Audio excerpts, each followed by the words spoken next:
Hello guys, welcome to Pronouncist, your pronunciation guide. Today we will learn how to pronounce the word shown on the screen, PHARAOH. Both US and UK have the same pronunciation of this word, PHARAOH. Now read the syllables shown on the screen naturally. Fair. Oh. PHARAOH. Stress fair and keep O clear. Fair. Oh. PHARAOH. Stress fair and keep O clear. Fair. Oh. PHARAOH. Stress fair and keep O clear. Fair. Oh.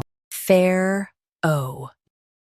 Practice repeatedly and you'll soon be able to say this word perfectly.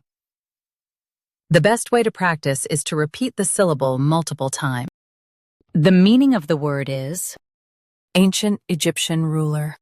Try repeating this word several times to improve your pronunciation.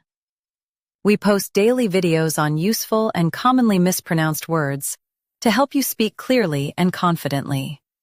Like this video and subscribe to Pronouncist for more pronunciation guides.